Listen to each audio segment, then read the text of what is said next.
billahi al-'aliyyil 'azim. Qalu subhanaka la 'ilma lana illa ma 'allamtana innaka antal 'alimul hakim. Wa qala Allah ta'ala fil Qur'anil Karim, a'udzu billahi minasy syaithanir rajim. Bismillahirrahmanirrahim. Syahrul Ramadan alladzi unzila fihi al-Qur'an hudan lin-nasi wa bayyinatin minal huda wal furqan. Faman syahida minkum asy-syahra falyasum wa man kana maridan aw ala safarin fa iddatun min ayyamin ukhra ila akhiril ayah. Wa qala an-nabiy sallallahu alaihi wasallam, man qama ramadhana imanan wa ihtisaban ghufira lahu ma taqaddama min dhanbi.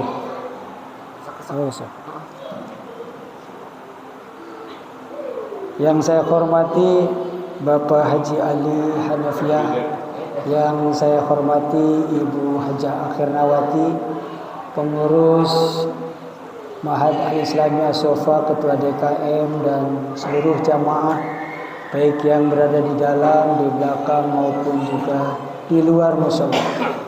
Mari sama-sama kita memanjatkan puja dan puji syukur kehadirat Allah Subhanahu wa taala yang telah memberikan kepada kita kenikmatan begitu besar, terutama nikmat iman Islam, sehat walafiat dan panjang umur. Sehingga oleh karenanya pada hari ini kita sudah dapat menyelesaikan satu fase di dalam Ramadan, yaitu fase rahmah. Fase rahmah itu sudah kita selesaikan di 10 hari pertama, dan sekarang kita berada di 10 hari kedua, yaitu maghfirah atau ampunan dari Allah Subhanahu wa taala.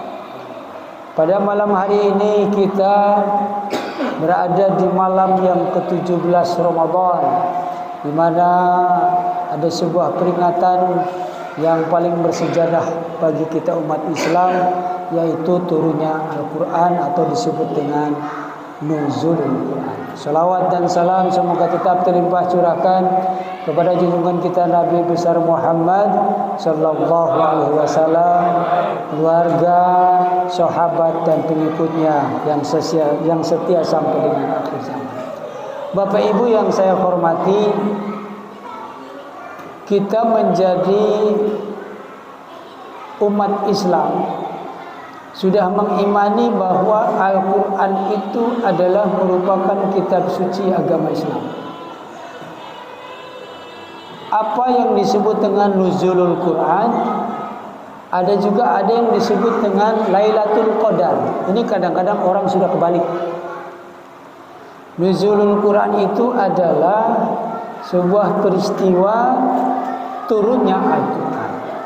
Sedangkan Lailatul Qadar itu adalah satu malam kemuliaan yang adanya adalah di malam ganjil setelah tanggal 19 Ramadan. Jadi berbeda. Bagaimana kemudian turunnya Al-Quran? Al-Quranul Karim itu turun kepada Nabi kita Muhammad sallallahu alaihi wasallam melalui 2 tahapan. Tahapan yang pertama adalah Al-Quran itu turun sekaligus dari Lauh Mahfuz kemudian ke langit dunia. Itu terdiri dari 30 juz, 114 surat dan 6.666 ayat. Dan itu terjadi adalah pada malam Lailatul Qadar. Adapun dalilnya adalah Bismillahirrahmanirrahim. Inna anzalnahu fi lailatul qadr wa ma adraka ma lailatul qadr. Lailatul qadri khairum min alfi syahr. Tanazzalul malaikatu warruhu fiha biidzni rabbihim min kulli amr. Salamun hiya hatta matla'il fajr. Surat apa? Surat Al-Alaq 1 sampai dengan Al-Qadar 1 sampai dengan 4. Jadi itu menunjukkan bahwa inna anzalnahu fi lailatul. Sesungguhnya Al-Qur'an itu diturunkan pada malam kemuliaan. Blok langsung. Tetapi kemudian tahap kedua adalah Al-Quran itu diturunkan oleh Allah kepada Nabi kita Muhammad SAW melalui perantara malaikat Jibril, itu secara berangsur-angsur. Berapa lama, Rofi? Berapa lama Al-Quran diturunkan kepada Nabi Muhammad SAW? Nabi kita Muhammad SAW mendapatkan wahyu selama 23 tahun. Tepatnya 22 tahun, 2 bulan dan 23 hari. Itu. Jadi ayat yang pertama turun apa? Iqra bismi rabbikal ladzi khalaq. Khalaqal insana min 'alaq. Iqra wa rabbukal akram alladzi 'allama bil qalam. 'Allamal insana ma lam ya'lam. Itu ayat yang pertama turun itu seperti itu. Ketika itu Nabi Muhammad SAW sedang berhalwat di sebuah gua Hira.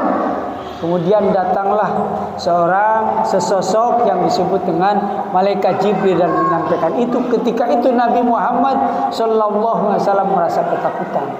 Dan setelah itu kemudian secara bertahap sering kali malaikat Jibril itu mendatangi Rasulullah SAW selama 23 tahun. Untuk apa kemudian Al-Quran itu diturunkan? Allah Subhanahu wa taala berfirman di dalam Al-Baqarah 185, Bismillahirrahmanirrahim. Syahrul Ramadan alladzi unzila fihi al-Qur'an hudan lin-nasi wa bayyinatin minal huda wal furqan faman syahida minkumus syahra falyashhad. Jadi Al-Quran itu diturunkan kepada manusia itu memiliki 3 fungsi. Syahrul Ramadan alladzi unzila fihi al-Qur'an. Hudal linnas, yang pertama adalah sebagai petunjuk bagi manusia. Wa bayyinatin minal huda wal furqan.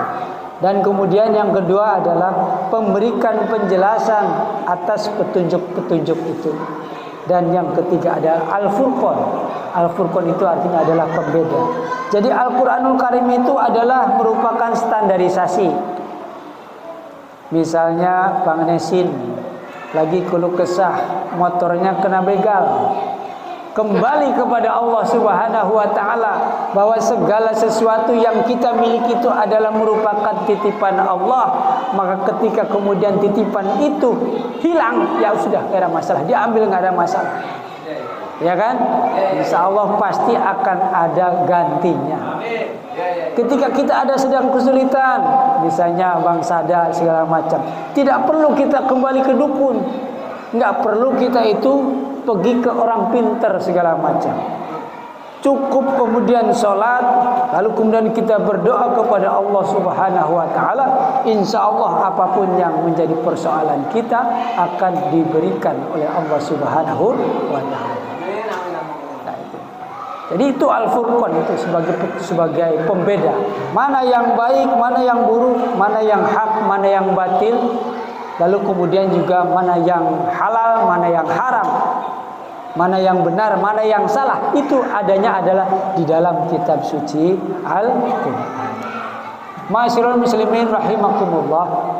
Kemudian di dalam surat Al-Isra ayat 78 dan 79 persisnya, di situ disebutkan Bismillahirrahmanirrahim.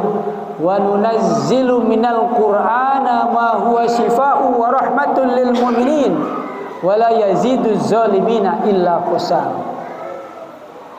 Jadi Al-Qur'an itu diturunkan, itu pertama ada di situ, di dalamnya ada obat, ada penawar.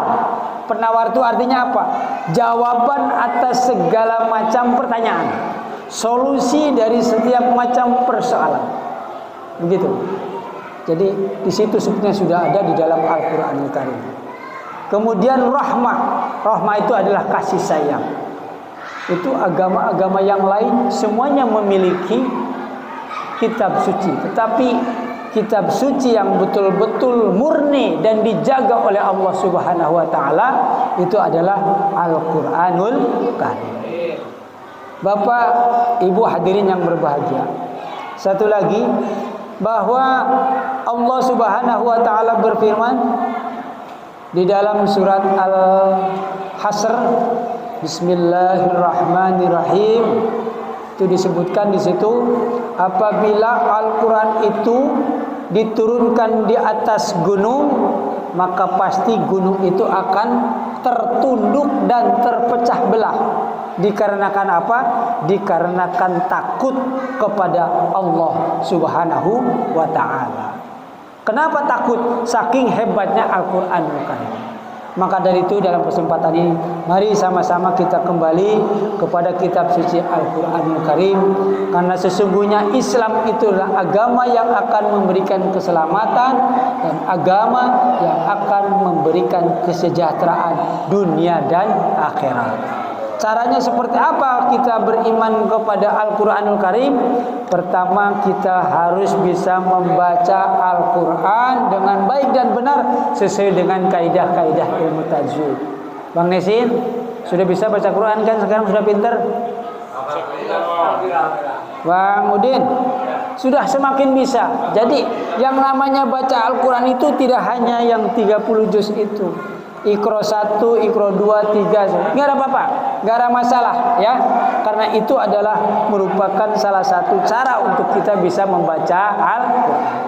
Yang kedua adalah kita harus mengerti atau paham arti daripada Al-Quran yang kita baca. Sekarang banyak sekali terjemahnya, artinya seperti apa dan seterusnya. Dan yang ketiga adalah kita diharapkan dapat melaksanakan di dalam kehidupan sehari-hari dari kitab suci Al-Quran yang kita baca itu.